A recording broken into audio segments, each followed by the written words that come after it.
Before we start, I would want you to hit that red subscribe button so you never miss out on any of our videos. Hey guys, what's up? Welcome back to Grand Theft Maniac.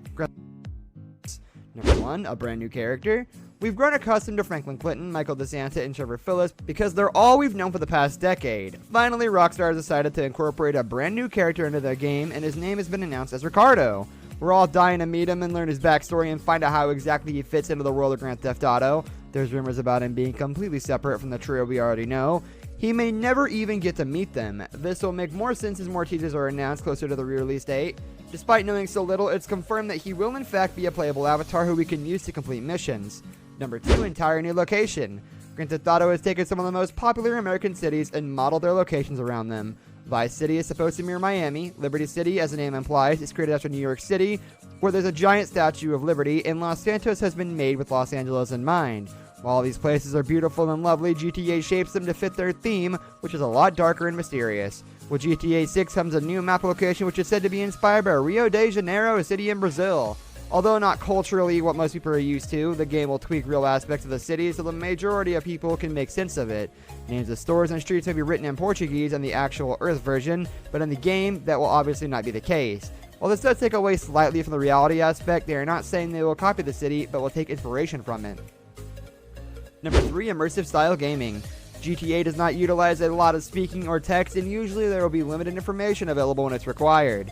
This time, they want the gamer to feel more immersed within the game without the addition of virtual reality. To do this, they've incorporated a lot more on-screen text explaining everything in detail that previous versions of GTA have never possessed. This will allow the person playing to understand what exactly is happening. While the forums are split on whether people like this idea or not, I for one think it's going to be great. Sure, people may not like reading, but how will you know the history behind a specific mission if you don't know the backstory? What is pushing you to even complete the mission? This idea was taken from a recent episode of Black Mirror called Bandersnatch, where viewers got to choose where the character went and what he chose. The success of this show proves that people like knowing and understanding details and choosing for themselves. Number 4, Narcos references. In 2013, Netflix released a Spanish television show called Narcos, which chronicles Colombia in the 1980s, when notable gang leaders such as Pablo Escobar were at their most powerful. This show completely shattered the internet and has millions of fans. Netflix immediately began working on a season 2, which was greeted by the same gusto, and the just behind it reminds one of exactly the kind of thing Grand Theft Auto would want to create. While they will not be using Escobar or the other popular names from the show, they will be adding missions which are reminiscent of the show. Of course, you don't need to have seen it to play GTA 6, but it's great for research. It would also make sense to make the city resemble one in South America, because Narcos was also filmed there, which makes the relation all the more apparent. Number 5, the new crime family.